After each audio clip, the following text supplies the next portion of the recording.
Friends, आज के इस लेक्चर में हम बात करने जा रहे हैं अबाउट दी सरफेस टेंशन। और ये जो सरफेस टेंशन है ये बहुत ही ज़्यादा इंपॉर्टेंट टॉपिक है। चाहे आप यूपी पीजीटी टीजीटी की तैयारी कर रहे हो, चाहे जीआईसी लेक्चरार यूपीपीएससी की तैयारी कर रहे हो, या पीसीएस प्री के लिए तैयारी कर रहे हो, या फिर आप असिस्टेंट प्रोफेसर एग्जामिनेशन की तैयारी कर रहे हो, तो ये काफ़ी इंपॉर्टेंट है। सरफेस टेंशन क्या होता है, इसके क्या क्या फार्मूले हो सकते हैं रिलेटेड टू सरफेस टेंशन, क्या क्या जो है क्वेश्चंस पूछे जा सकते हैं रिलेटेड टू सरफेस टेंशन, वो सब हम इस लेक्चर में डिस्कस करेंगे। दोस्तों, इससे पहले अगर आपने हमारा चैनल सब्सक्राइब नहीं किया है तो प्लीज़ आप सबसे रिक्वेस्ट है कि प्लीज़ हमारे चैनल को सब्सक्राइब करें और साथ ही साथ हिट करें बेल आइकन को। उससे आप तक जो भी हम नया वीडियो बनाए आप तक नोटिफिकेशन आसानी से पहुंच सके। अगर आपको वीडियो पसंद आता है तो प्लीज़ लाइक और शेयर करना ना भूलें। अब हम बात करते हैं सरफेस टेंशन की। तो सरफेस टेंशन होता क्या है एक्चुअली, अगर हम देखें कि सरफेस टेंशन क्या है, तो सरफेस टेंशन बेसिकली क्या है कि एक तरीके का प्रॉपर्टी है ऑफ अ सरफेस। जैसे मान लीजिए आपके पास में कोई भी एक लिक्विड है, ठीक है, तो उस लिक्विड जैसे मान लीजिए भरा हुआ है आपके पास में, तो उस लिक्विड की ये प्रॉपर्टी होती है कि वो क्या करता है, उसके सरफेस के ऊपर एक तरीके का फोर्स एक्ट करता है inside the material that tries to contract यानी कि minimize the surface area of that surface, या यूं कहिए एक तरीके का टेंशन होता है किसी भी लिक्विड को। अगर आप किसी भी मान लीजिए कोई भी बर्तन है या कोई भी आपके पास में वेसल है, उसमें आप भर दीजिए, उसके सरफेस के ऊपर एक फोर्स लगता है जो कि इनसाइड ऑफ द वेसल लगता है, और उसका नेचर कैसा होता है, मिनिमाइज दी सरफेस एरिया, या सरफेस जो होती है उसको कॉन्ट्रैक्ट करने का कोशिश करता है। उसको क्या बोलते हैं, टेंशन, सरफेस टेंशन बोलते हैं। तो सरफेस टेंशन बेसिकली कुछ नहीं है, ये एक ऐसा फोर्स है जो कि मिनिमाइजेशन ऑफ सरफेस एरिया के लिए रिस्पॉन्सिबल है फॉर अ लिक्विड। इसको अगर हम मैथमेटिकल टर्म में डिफाइन करना चाहें तो कैसे डिफाइन करते हैं, उसके लिए आप लोग देख ही रहे हो स्लाइड में। इसमें दिखाया गया है कि मान लीजिए कोई लिक्विड है हमारे पास में, और उस पर हमने कोई एक काल्पनिक यानी कि इमेजिनरी लाइन ड्रा किया है, और उस पर फिर हमने परपेंडिकुलर टू फोर्सेस ड्रा किए हैं, एफ एंड अदर डायरेक्शन में एफ। तब क्या होता है, the force per unit length, the force per unit length acting perpendicular to the imaginary line. ये कौन सी लाइन है, imaginary line drawn at the surface of a liquid. क्योंकि भाई लिक्विड पे आप कोई लाइन तो ड्रा नहीं कर सकते, तो आपको बस इमेजिन करना पड़ेगा कि क्या है इस तरीके से, ठीक है। अब हमने इमेजिनरी लाइन ड्रा करके इसको क्या कर लिया है, बस डिफाइन कर लिया है। तो sir force acting per unit length and perpendicular to the imaginary line drawn at the surface of a liquid is called surface tension, ठीक है। ये आपको याद रखना है। अब बढ़ते हैं हम लोग नेक्स्ट स्लाइड की तरफ। इसमें एक और बहुत इंपॉर्टेंट चीज़ है जिसको बोलते हैं सरफेस एनर्जी। तो सरफेस एनर्जी क्या होती है, surface energy is defined as the energy जो होती है per unit area at the free surface of a liquid, इसको बोलते हैं सरफेस एनर्जी। यानी कि जैसे मान लीजिए कोई फ्री लिक्विड है आपके पास में, या मतलब फ्री सरफेस है लिक्विड की, उसके पास में कोई सरफेस है इस तरीके से। अब इस सरफेस के पर यूनिट एरिया पर जो भी एनर्जी होगी, एक्सेस एनर्जी होगी। अब एक्सेस एनर्जी का टर्म कहाँ से आएगा, उसको हम लोग कैसे समझेंगे, तो उसको समझने के लिए ऐसे समझिए कि सपोज कर लीजिए आपके पास में क्या है कि एक किसी वेसल में आपके पास में क्या है कि लिक्विड भरा हुआ है, ठीक है। अब क्या होता है कि सरफेस टेंशन की वजह से जो भी एक फोर्स होता है दैट इज इनसाइड दी, आपके पास में जो लिक्विड है उसकी इनसाइड लगता है। अब क्या होता है, अगर मान लीजिए कोई भी मॉलिक्यूल है वो ऊपर की ओर जाना चाहेगा तो जाएगा ऊपर, तो क्या होगा, यहाँ पर जो मॉलिक्यूल होंगे उनको उसके हटाना पड़ेगा, और उसको हटाएगा क्योंकि ये जो यहाँ पर जो मॉलिक्यूल्स हैं उन पे इन साइड की ओर फोर्स लग रहा है, तो वो नीचे की ओर जाएंगे, और जो ये वाले मॉलिक्यूल्स होंगे उन पे तो बराबर फोर्स लग रहा होता है। जैसे कि ये हमारे पास में है, उस पे चारों तरफ से फोर्स जो है वो बराबर लग रहा है, ठीक है। कोई भी इनसाइड है मटेरियल, जैसे कि हम लोग पढ़ते भी हैं, तो एक मॉलिक्यूल है इनसाइड द लिक्विड है, इसको चलते हैं समझ लेते हैं कायदे से। इस तो सरफेस एनर्जी को समझने के लिए हमें मानना पड़ेगा कि मान लीजिए कोई वेसल है हमारे पास में, मान लीजिए कोई वेसल है हमारे पास में इस तरीके से। अब इस वेसल में एक मॉलिक्यूल है अंदर, तो मॉलिक्यूल अगर अंदर है तो इस पर सभी तरफ से फोर्स लगेगा आपके पास में, और इस पर कोई नेट फोर्स जो होगा वो क्या हो जाएगा, जीरो हो जाएगा, ठीक है। अब सपोज कर लीजिए कोई मॉलिक्यूल है जो कि कहाँ है हमारे पास में, सरफेस के ऊपर, यहाँ पर है, आधा ऊपर है आधा नीचे, तो इस पर रिजल्टेंट फोर्स इनसाइड लगेगा। तो सीधी सी बात है, ये इनसाइड की रिजल्टेंट फोर्स लग रहा है, तो जिसमें बराबर फोर्स लग रहा था वो वाला ट्राई करेगा ऊपर जाने पर। लेकिन जब वो ऊपर ट्राई करेगा जाने पर, तो जो एक कोहेसिव फोर्स होता है बिटवीन, कोहेसिव फोर्स मतलब force between the same molecule of a one liquid, तो उस कोहेसिव फोर्स के अगेंस्ट कुछ काम करना पड़ेगा, और वो काम क्या हो जाएगा, काम करेगा तो इसका मतलब है एनर्जी लॉस्ट होगी। और एनर्जी लास्ट होगी तो इसका मतलब क्या है, कूलिंग होगी। और इस कूलिंग को बैलेंस करने के लिए, क्योंकि एनर्जी इज कंजर्व, क्या होगा, बाहर से एक एनर्जी आएगी और इसको बोलते हैं excess energy. And this excess energy per unit area of the liquid, per unit area of the surface, free surface of a liquid, इसको बोलते हैं एक्सेस एनर्जी। एक्सेस एनर्जी समझ में आ गया होगा, यानी कि सरफेस टेंशन की वजह से हमारे पास में जो इनसाइड के मॉलिक्यूल्स होते हैं लिक्विड के, वो ऊपर जाने की कोशिश करते हैं और उस कोशिश में वो ससंजक बल यानी कि कोहेसिव फोर्स के अगेंस्ट काम करते हैं, और इस वर्क को बैलेंस करने के लिए बाहर से एनर्जी जो होती है उसमें ऐड हो जाती है, उसको बोलते हैं एक्सेस एनर्जी, यानी कि इन्वायरमेंट से ऐड हो जाती है to balance that lost energy, उसको बोलते हैं हम लोग एक्सेस एनर्जी। और per unit area of a free surface of the liquid की उस एक्सेस एनर्जी को क्या कहते हैं हम लोग, surface energy of a liquid कहते हैं। आई थिंक आपको ये अब तो समझ में आ गया होगा। अगर आपको समझ में आता है तो प्लीज़ लाइक और शेयर करना ना भूलें। अब हम लोग बढ़ते हैं। एक तो होता है आपके पास में जैसे सरफेस टेंशन में ये बहुत इंपॉर्टेंट होता है कि अगर आपके पास में कोई भी फ्री सरफेस है ऑफ अ लिक्विड, तो उसमें जो मिनिस्कस होगा उसका शेप क्या होगा, उसको कैसे समझेंगे। तो सपोज इसके लिए आपको क्या करना पड़ता है, दो चीज़ें याद रखनी पड़ती हैं। एक होता है adhesive force between the solid and liquid molecules, और एक होता है cohesive force between the liquid molecules. तो अब इसमें सिंपल से याद रखना है कि अगर मान लीजिए आपके पास में जो एडहेसिव फोर्स है, adhesive force is between the solid and liquid molecules अगर ग्रेटर है than the cohesive force between the liquid molecules, तो वो क्या करेगा, उसको उस लिक्विड उस सॉलिड को वेट कर देगा। और जितने भी वेट करने वाले नेचर के होते हैं उनका मिनिस्कस कैसा होता है, कॉनकेव नेचर का होता है, इस तरीके का होता है, यानी कि बीच में दबा होता है और साइड पे उठा होता है। जैसे कि आपका वाटर और लिक्विड है, कांच और जल का जो सतह होती है उसमें क्या होता है हमारे पास में इसी तरीके का नेचर होता है, उसको हम लोग क्या बोलते हैं, कॉनकेव मिनिस्कस होता है, यानी कि साइड में उठा। इसी तरीके से अगर आप मान लीजिए आपके पास में लिक्विड है, कैसा है, मरकरी है, तो मरकरी के केस में क्या होता है, जो एडहेसिव फोर्स है, यानी कि जो एडहेसिव फोर्स है between the solid and liquid molecule, और जो आपके पास में होता है जो कोहेसिव फोर्स है बिटवीन दी मरकरी मॉलिक्यूल्स, उसमें जो क्या होता है आपके पास में कोहेसिव फोर्स ज़्यादा होता है। कोहेसिव फोर्स ज़्यादा होने की वजह से जो सरफेस होती है इट बिकम्स कॉन्वेक्स हो जाती है, उत्तल हो जाती है। ठीक है, तो ये आपका मरकरी के लिए और मरकरी और उसके लिए है ग्लास के लिए। अगर मान लीजिए आपके पास में कोई भी सरफेस है जिसमें हमारे पास में ये चांदी का बना हुआ है, ठीक है, चांदी है और इसमें हमने क्या किया, वाटर को भर दिया। अगर आप वाटर को भर दोगे, ये मरकरी और ग्लास के लिए था, वो ये वाला जो है हमारे बैक वाला जो हमने देखा था अभी, वो किसके लिए था, वाटर और ग्लास के लिए था। अब यहाँ पर चांदी है ये और वाटर है, तो चांदी और जो आपके पास में जल है उसके लिए जो सतह होती है वो बिल्कुल समान होती है, क्योंकि यहाँ पर जो कोहेसिव फोर्स दोनों का जो है वो बैलेंस हो जाता है। तो टोटल ना तो कॉन्वेव होता है ना कॉन्वेक्स। अब एक और इम्पॉर्टेंट टॉपिक है जिसको बोलते हैं एंगल ऑफ कॉन्टैक्ट। तो ये एंगल ऑफ कॉन्टैक्ट क्या होता है, इसको भी समझना बहुत ज़रूरी है, क्योंकि अगर आप एंगल ऑफ कॉन्टैक्ट को नहीं समझोगे तो बहुत सारी थ्योरी आप मतलब रह जाएंगे। एंगल ऑफ कॉन्टैक्ट क्या है, बेसिकली अगर सपोज कर लीजिए आप कि आपके पास में कोई भी ये मान लीजिए आपके पास में क्या है, एक वेसल है जिसमें आपके पास में लिक्विड है, फिर आपने क्या किया, इसमें कांच को डुबो दिया। तो अगर आप क्या करो, जो है कॉन्टैक्ट लाइन ड्रा करो eight the surface of the solid, और एक दूसरी लाइन ड्रा करो inside the liquid surface, liquid के तरफ जो है इनसाइड एक लाइन ड्रा करो, यानी कि the angle between the contact line drawn at the point of contact, यानी कि जो भी लाइन ड्रा करोगे आप, दोनों लाइन, वो किस पॉइंट पे ड्रा करोगे, जो भी एक कॉमन पॉइंट होगा बिटवीन दी सॉलिड और लिक्विड, यानी कि लिक्विड और सॉलिड जिस पॉइंट पर कांटेक्ट कर रहे हैं वो भी कोई एक पॉइंट ले लीजिए आप, उस पर आप क्या करोगे, एक लाइन ड्रा करोगे इनसाइड द लिक्विड और एक ड्रा करोगे contact line at the surface of the liquid, जैसे कि ये है। तो इन दोनों के बीच का जो एंगल होगा थीटा, इसको क्या बोलते हैं, कॉन्टैक्ट एंगल बोलते हैं। ये काफ़ी इंपॉर्टेंट है आपके पास में, इसकी डेफिनेशन आप देख लीजिए, the angle between the contact line drawn eight the surface of a liquid and the contact line drawn inside the liquid. यहाँ पर जो है एक्चुअली क्या है आपके पास में, यहाँ पर सॉलिड है ये वाला, यहाँ पर आपको क्या करना है, सॉलिड है, drawn eight the surface of a solid, यहाँ पर क्या करना है आपको, सॉलिड लेना है, drawn eight the surface of a solid and contact line drawn inside the liquid, जो इसको बोलते हैं हम लोग हैं कॉन्टैक्ट पॉइंट, उसको क्या बोला जाएगा, लिक्विड, इसको बोलते हैं एंगल ऑफ कॉन्टैक्ट।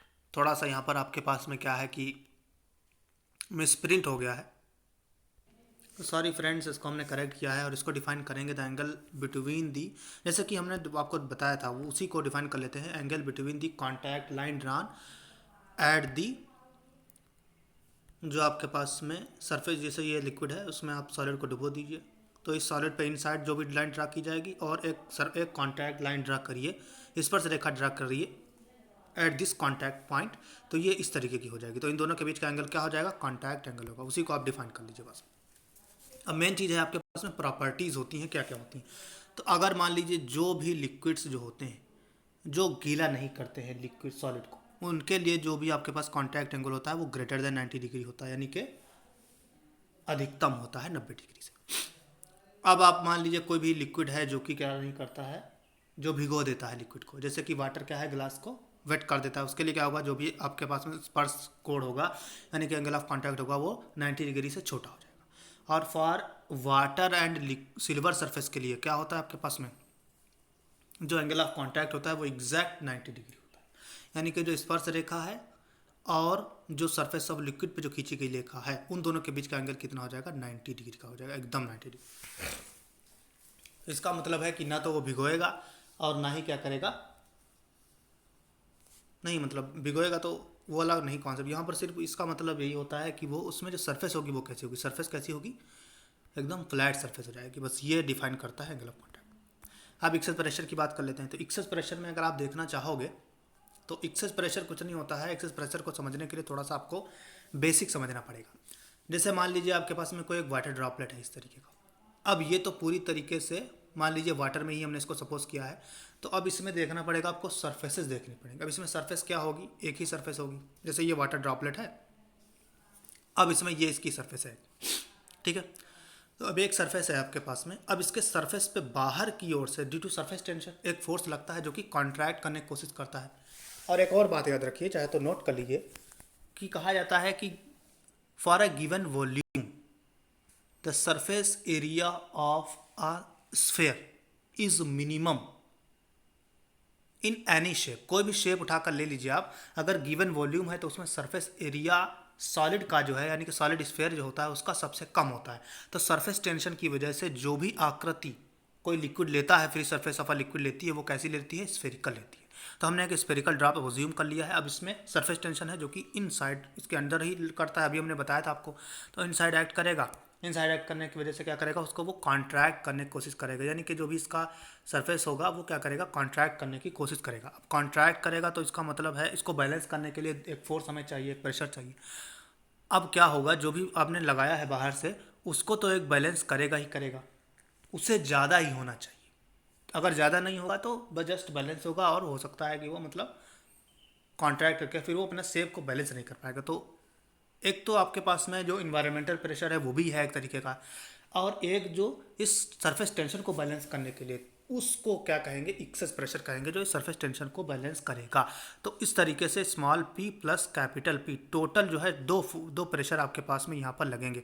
तो उस एक्सेस प्रेशर की वजह से हमारा शेप जो होगा लिक्विड का वो कैसा बना रहेगा, स्फेरिकल बना रहेगा। अब इसका जो डिपेंडेंस है वो होती है सरफेस के ऊपर। जैसे हमने लिक्विड की बात करी, ड्रॉपलेट की बात करी, तो उसमें जो है सिर्फ एक ही सरफेस होती है, और एक सरफेस के लिए हमारा जो एक्सेस प्रेशर होता है वो 2T/R होता है। इसका डेरिवेशन है वो नहीं करेंगे, वो थोड़ा लंबा होता है, ये आप देख सकते हो किसी भी एनसीईआरटी या फिर 12th क्लास की बुक से देख सकते हैं। दूसरा, अगर आप मान लीजिए सोप बबल है आपके पास में, तो सोप बबल जो होता है वो सरफेस के ऊपर होता है, तो इसमें दो सरफेस हो जाएंगी, एक तो इनसाइड होता है, ये तो रहेगी ही रहेगी जो पहले थी, और एक ये एक्स्ट्रा सरफेस आ जाएगी जो कि वायु यानी कि एयर के कॉन्टैक्ट में है, यानी कि एयर के कॉन्टैक्ट में बेसिकली दो सरफेस हो जाएंगे। तो दो सरफेस होंगी तो इसका दोगुना हो जाएगा, तो क्या हो जाएगा, 4T/R। और ये दोनों फार्मूले आपको याद रखने हैं, इससे डायरेक्ट क्वेश्चन पूछे जाते हैं। कभी कभी तो पूछ लेते हैं एक्सेस प्रेशर वेरिएशन कैसे करता है, रेडियस के साथ कैसे वेरिएशन करता है। अब एक लास्ट टॉपिक बचा हुआ है, कैपिलैरिटी। कैपिलैरिटी क्या है, अरे कैपिलैरिटी क्या है, कैपिलैरिटी जो है बेसिकली उसको बोलते हैं कि rise and fall of a liquid in the capillary tube is called the capillarity. Capillarity क्या है कि जो भी लिक्विड है आपके पास में, उस लिक्विड के किसी भी कैपिलरी ट्यूब में उठने और गिरने की प्रक्रिया को क्या कहते हैं, कैपिलैरिटी। जैसे मान लीजिए ये ट्यूब है आपके पास में, ये तो बहुत मोटा हो गया, इस तरीके की कैपिलरी होनी चाहिए, लेकिन लिक्विड के इस बहुत ही पतली नली होनी चाहिए, उसको कैपिलरी कहा जाता है। कैपिलरी क्या कहते हैं, केश नली। केश नली मतलब बाल के जितनी पतली, उसको क्या बोलते हैं, कैपिलरी बोलते हैं। तो अब जैसे इसको लिक्विड की किसी बॉटल में आप क्या करोगे, डिप करोगे, तो क्या होता है, लिक्विड जो हो, जैसे ये नॉर्मल सरफेस है, इस सरफेस से थोड़ा ऊपर चला जाएगा, मान लीजिए यहाँ पर चला गया। अगर हमने वाटर और ग्लास लिया है तो इस तरीके का, क्योंकि कॉन्केव सरफेस बनेगी, इस तरीके का सरफेस हो जाएगा, थोड़ा सा ऊपर पहुँच जाएगा। अगर मान लीजिए आपने क्या करा है, ये लिया हुआ है आपने, मरकरी लिया हुआ है, तो उसमें क्या होगा, वहाँ पर थोड़ा नीचे चला जाएगा, यहाँ पर आ जाएगा। ठीक है, तो इस तरीके से इस राइज एंड फॉल वाली जो घटना है उसको क्या बोलते हैं हम लोग हैं, कैपिलरिटी बोलते हैं। और कितना हाइट तक वाटर गया है ऊपर, उसको कैसे पता करेंगे हम लोग, इस फार्मूले से H=2T cos थीटा अपन R rho G, where R is radius of capillary, rho जो है डेंसिटी ऑफ मटेरियल जो लिक्विड है, थीटा क्या बताएगा, ये स्पर्श कोण है, इससे पता चलेगा आपको कि ऊपर गया है नीचे। अगर मान लीजिए थीटा पॉजिटिव है, लेस देन 90 डिग्री है तो पॉजिटिव रहेगा, और किसके लिए होगा, वाटर और ग्लास के लिए, तो इसका मतलब H पॉजिटिव होगा और ये ऊपर की ओर जाएगा। अगर थीटा ग्रेटर देन 90 डिग्री है तो इसका मतलब है ये एक्सप्रेशन कैसी हो जाएगी, निगेटिव हो जाएगी, और निगेटिव होने का मतलब क्या है, सिर्फ ये नीचे की ओर जा रहा है। तो यहाँ से हम पता लगा सकते हैं कि हाइट कैसी है। तो अगर हाइट निगेटिव आ जाती है तो ये मत कहिएगा कि निगेटिव नहीं हो सकती हाइट, यहाँ पर सिर्फ निगेटिव होने का मतलब ये है कि ये नीचे की ओर गया है। तो राइज एंड फॉल। अब लास्ट जो है आपके पास में जो कि बहुत इंपॉर्टेंट हो जाता है वो है इफेक्ट ऑन सरफेस टेंशन। क्या क्या पैरामीटर्स हैं जो सरफेस टेंशन को प्रभावित करते हैं और किस तरीके से यह प्रभावित करते हैं। सबसे पहले मान लीजिए कि कंटामिनेशन यानी कि संदूषण, यानी कि जो प्रदूषण है एक तरीके से, मान लीजिए कोई भी वाटर है उसमें हम थोड़ा सा इम्प्योरिटी ऐड कर देते हैं, तो इम्प्योरिटी ऐड करने से क्या हो जाएगा, जो सरफेस टेंशन है उसकी वैल्यू क्या हो जाएगी, डिक्रीज कर जाएगी। ये आपको याद रखना है। दूसरा, मान लीजिए आप सल्यूट किसी भी तरीके, जैसे मान लीजिए आपके पास में क्या है कि वाटर है, उस वाटर में आप डिफरेंट डिफरेंट टाइप के मटीरियल ड्रा करो, जैसे नमक डाल दीजिए आप उसमें या साबुन डाल दीजिए, तो उससे क्या हो जाएगा, मिल जाएगा। सल्यूट है डिफरेंट डिफरेंट टाइप के, दो तरीके के होते हैं। अगर एक आपके पास में जो भी सॉल्वेंट आपने घोला है उसमें, वो अगर उसमें सॉल्युबल है, ठीक है, मगर मोर सॉल्युबल है, तो क्या हो जाएगा, जो सरफेस टेंशन है वो बढ़ जाएगा। जैसे कि अगर नमक घोल देते हो तो वो सॉल्युबल होता है, वो पता नहीं चलता है, वो घुल जाता है, तो सरफेस टेंशन बढ़ जाता है। लेकिन जो साबुन है वो घुलता नहीं है, वो उतना ज़्यादा मोर सॉल्युबल नहीं होता, वो तो अलग से होता है ना, बिल्कुल आप उसको देख सकते हो। तो उसके लिए क्या हो जाएगा आपके पास में, जो सरफेस टेंशन की वैल्यू होगी वो क्या हो जाएगी, डिक्रीज हो जाएगी। तो ये दोनों चीज़ें आपको याद रखनी है। और एक बहुत ही ज़्यादा इंपॉर्टेंट है जो है टेम्परेचर का इफेक्ट। तो टेम्परेचर बढ़ाने पर हमेशा याद रखिएगा कि जो सरफेस टेंशन है, कैपिटल टी की वैल्यू है, वो हमेशा डिक्रीज होती है। ये बहुत इंपॉर्टेंट है, आपको हमेशा के लिए याद रखना है। अब हम आते हैं इस पे questions related to surface tension. पहला क्वेश्चन है कि जो सरफेस स्फेरिकल जो होती है आपके पास में, रेन ड्रॉप जो होती है वो स्फेरिकल क्यों होती है। अभी हमने बताया था सरफेस टेंशन किसी भी गिवन वॉल्यूम के लिए स्फेरिकल ही एक ऐसा नेचर है जिसके लिए सरफेस एरिया की वैल्यू सबसे कम होती है। तो सीधी सी बात है कि for a given volume of a liquid the free surface of a sphere is has minimum surface area. तो इसका मतलब है ये रेन ड्रॉप स्फेरिकल हो रही है, तो इसका कहाँ से आ रहा है, ये सिर्फ आ रहा है आपके पास में सरफेस टेंशन की वजह से, क्योंकि सरफेस टेंशन ही है जो सरफेस को मिनिमाइज करने की टेंडेंसी रखती है। दूसरा question, liquid wets the glass surface the free surface of a liquid in the capillary tube will be कैसी होगी। अभी हमने बताया था कि जो भी भिगो देते हैं उनके लिए कैसी होती है, कॉनकेव होती है। तो कॉनकेव होती है तो इसका मतलब है ऑप्शन सी हो जाएगा। जैसे वाटर और ग्लास का हमने एग्जांपल आपको बताया था, तो ये बहुत इंपॉर्टेंट है, हमने बताया भी था आपको, याद रखना है आपको हर हालत में। Excess pressure inside a bubble of radius R completely dipped inside. ये क्या है, कंप्लीटली डिप्ड। हमने बताया था आपको कि अगर मान लीजिए कोई भी कंप्लीटली डिप्ड है तो उसमें एक ही सरफेस होगी, सिंगल सरफेस होगी, और सिंगल सरफेस में आपके पास में क्या हो जाएगा, 2s/r या 2t/r होता है आपके पास में, 2t/r होता है। तो इसी को याद रखना है आपको। बहुत ही सिंपल सा क्वेश्चन है, कुछ नहीं करना है, जस्ट आपको फॉर्मूला रिमाइंडर करना है। ये जो क्वेश्चन है ये काफ़ी इंपॉर्टेंट है। इसमें क्या कहा गया है, 200 बबल्स हैं, उनको आप क्या कर रहे हो, कांटेक्ट में ला रहे हो। तो कांटेक्ट में लाने के बाद जो कॉमन सरफेस बनेगा उसकी रेडियस क्या होगी वो आपको बतानी है। And this is very very important question. इसको कैसे याद करेंगे आप, देखिए समझते हैं कैसे। इसको हम देखते हैं। सबसे पहले मान लीजिए इस तरीके के कोई दो है, कॉन्टैक्ट में लाए गए हैं आपके पास में। जब कॉन्टैक्ट में लाए गए हैं आपके पास में, तो अब क्या हो जाएगा, सीधी सी बात है, एक की रेडियस R1 है, बड़ा वाला है, और R2 है जो छोटा वाला है, ठीक है। अब जो दोनों बड़े छोटे हैं दोनों को कांटेक्ट करेंगे, तो मान लीजिए कांटेक्ट सरफेस है, उसका रेडियस कितना है, स्मॉल r। हम जानते हैं कि एक्सेस प्रेशर क्या होता है, इस वाले का प्रेशर माइनस इस वाले का प्रेशर, दोनों का एक्सेस प्रेशर हो जाएगा। तो 40, अब चूंकि क्या है, ये 100 बबल की बात हो रही है, यहाँ पर किसकी बात हो रही है, 200 बबल्स, किसके हैं, 100 बबल्स की बात हो रही है। तो इसका मतलब 40/r हो जाएगा एक्सेस प्रेशर, और 40/r तो 40 1/r2 माइनस 1/r1। कैसे निकलेगा एक्सेस प्रेशर, एक्सेस प्रेशर तो ज़्यादा वाले में से कम वाले, ज़्यादा किसका होगा, इसका होगा, रेडियस कम प्रेशर ज़्यादा, तो 1/r2 माइनस 1/r1। अब चूंकि जो कॉमन रेडियस होगी उसका भी 1/r है, तो 40/r कर देंगे, इसको दोनों को इक्वल कर देंगे, एक्सेस प्रेशर यही होगा, तो r = R1R2/R1 माइनस R2। ये बहुत इंपॉर्टेंट क्वेश्चन है, ये कई बार पूछा गया है पीसीएस एग्जामिनेशन में, देख सकते हो आप यहाँ से। ये यूपी पीसीएस में पूछा गया, प्रवक्ता में देखिए 2002 में भी आया, 2009 में भी आया, और यहाँ 3, 6, 9 में आया लगातार। बहुत इंपॉर्टेंट क्वेश्चन है, तो ऑप्शन 20 का करेक्ट ऑप्शन हो जाएगा। अब आते हैं अपने नेक्स्ट क्वेश्चन की तरफ। इसमें पूछा गया है कि velocity profile of a viscous liquid flowing through a capillary tube of a circular cross section. तो ये विस्कस लिक्विड जो है आपके पास में, इसमें एक्चुअली बताना होता है, यहाँ पर तो खैर ये वेलोसिटी होती है directly proportional to R square, इस तरीके का नेचर ये रखती है। तो अगर वेलोसिटी आर स्क्वायर के डायरेक्टली प्रोपोर्शनल है तो इसका मतलब है पैराबोलिक होगा। और ये वाला क्वेश्चन जो है इसको हम लोग आगे भी डिस्कस करेंगे जब हम बात करेंगे विस्कोसिटी की। तो चूंकि इसमें विस्कोसिटी की बात है, फिलहाल तो ये याद रखिए कि जो क्रिटिकल वेलोसिटी होती है, या यूँ बेसिकली कहिए कि टर्मिनल वेलोसिटी होती है, वो directly proportional to R square होती है, यानी कि ये पैराबोलिक नेचर का होता है। तो यहाँ पर हम जस्ट इसको रिमेंबर कर लेंगे कि ये पैराबोलिक है। जो हम नेक्स्ट स्लाइड में आपको नेक्स्ट क्वेश्चन जो बनाएंगे लेक्चर, उसमें हम विस्कोसिटी को डिस्कस करेंगे, उसमें हम कायदे से इसको समझाएंगे। तो आई होप कि ये आपको समझ में आ गया होगा। अगर आपको ये वीडियो समझ में आता है और कोई भी इसमें डाउट है, कहीं पर भी अगर कोई मिस्टेक हुई है या नहीं भी समझ में आता है, तो आप हमारे कमेंट बॉक्स में निश्चिंत होकर के बिल्कुल बेधड़क कमेंट कर सकते हैं। आपको जो भी क्वेरी होगी वो आपकी सॉल्व की जाएगी। और थैंक्स फॉर वॉचिंग।